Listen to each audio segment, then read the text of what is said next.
The cafeteria was a blur. The faces, the whispers, Jungkook shout, it all felt like a bad dream. Wei stood there frozen until the shame became too much to bear. She didn't look at Jungkook, didn't look at Sora, and didn't look at anyone else. She just ran.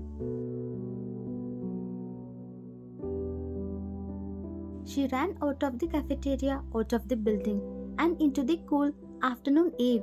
Her heart was pounding in her ears, and all she could feel was the burning humiliation. Jungkook, watching her run, felt a sudden twist in his gut. The anger he had felt a moment ago was replaced by a cold fear. He had been so focused on discipline and appearances that he had forgotten the most basic thing: his wife was hurting. He had seen the tears in her eyes, but he had dismissed them as childish drama. Now, as he saw her disappear, he felt a jolt of panic. He quickly told to Sora to go to the office and promised to handle the matter later. And he had to find YN.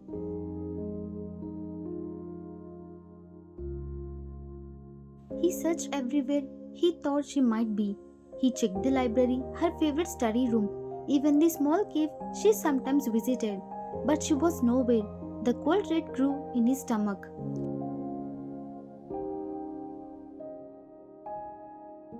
He didn't know why, but he had a feeling he had to find her. He had said terrible things, and the look on her face, it was like he had broken her. He finally headed towards the university garden, a secluded spot where students sometimes went to escape.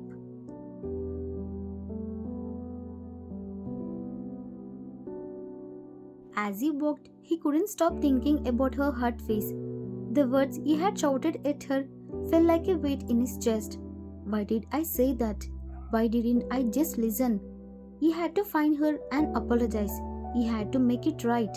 He had been so wrong, and the thought of her out there, alone and hurting, made his stomach twist with guilt. He had to find her.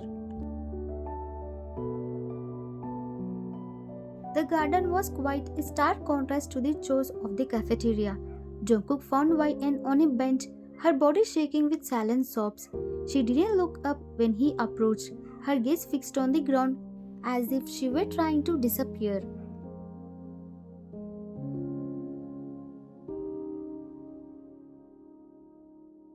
The sight of her, so broken and alone, twisted something inside him. Jungkook. YN. His voice was softer now, laced with a mix of confusion and regret. Why did you do that? Why did you trip her? We talked about this last night, about controlling your temper.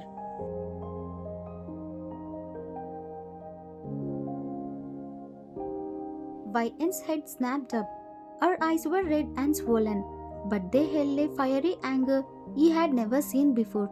It was a fire that burned through all the quiet obedience she had shown him. YN, shouting, her voice raw with emotion. Why did I do that? Why did you do that, Jungkook? Why did you not ask what happened and just shouted at me? I didn't trip her. She did it to herself. Why do you always believe her? She is not your wife. I am.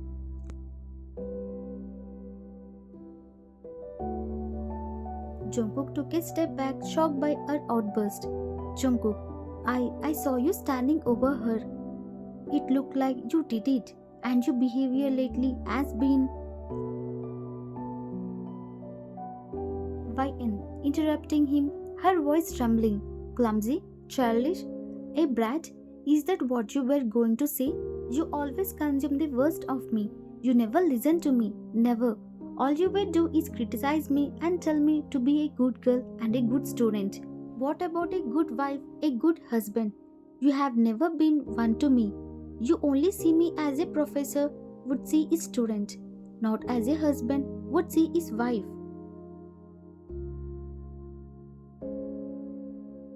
Her words hit him hard. They were laced with so much pain and frustration that Jungkook felt a wave of regret washed over him. He had been so focused on his reputation and her grades that he had been completely ignored her feelings. He had become a professor to her, not a partner. The silence she always carried he now realized was not from being quiet but from being unheard. Jungkook, YN, I am sorry. I shouldn't have yelled at you. I should have listened. I was so angry and it looked so bad. YN, you just what? Assumed? Like you always do?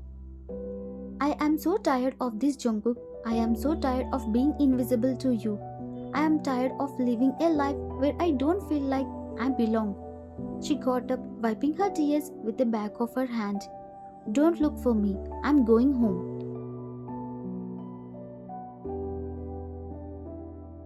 She turned and walked away, leaving him alone in the garden, with the painful realization of all the mistake he had made. The silent student he thought he knew was gone, and he had no idea how to get her back. The next few days at home were a living hell for Jungkook. The house once filled with the YN's quiet presence was not just a cold empty space. He would come home to a silent apartment with no cheerful greeting or the smell of dinner.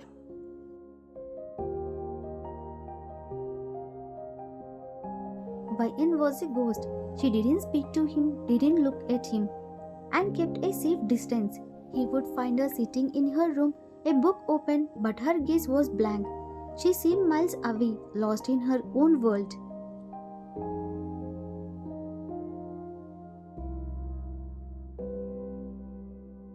He tried to talk to her one evening. He walked into the living room where she was finishing her homework and sat down on the couch.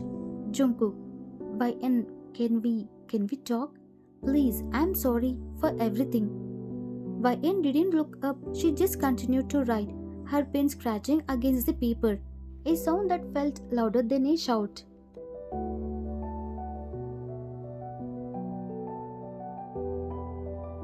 Jungkook, I was wrong. I was so wrong. What I said about not knowing why I married you, I didn't mean it. Please say something. Still no response, she didn't even flinch. It was like she hadn't heard him at all. He felt a deep gnawing regret in his stomach.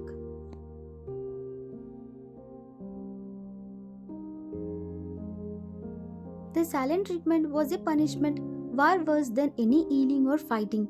He felt completely invisible, as if he were just a piece of furniture in the room. He realized that, for all his control, he had no power over her silence.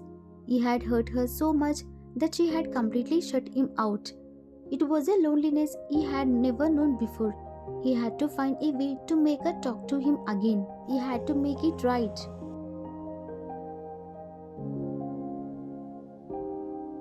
One evening, Jungkook came home to the smell of food. He walked into the kitchen, his heart lifting with a flicker of hope. He thought maybe, just maybe, she had cooked for him. But he found YN at the small kitchen table, eating alone.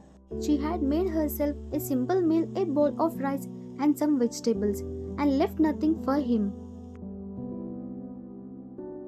He stood in the doorway watching her eat in silence and felt a pang of loneliness so sharp it almost brought him to his knees. The silence was louder than any fight they had ever had. He wanted to say something, anything, but the words couldn't come. He just watched her, his heart aching. He realized that for all his talk of her being clumsy and childish, she was the one who was handling this with a cold adult finality. She was punishing him, and he knew he deserved it.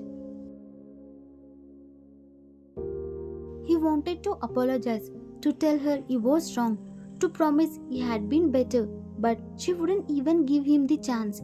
She ate every bite of her food with a quiet dignity, never once looking up at him. He stood there just a few feet away, but it felt like a million miles. When she was done, she stood up, washed her dish, and put it away without a single glance in his direction.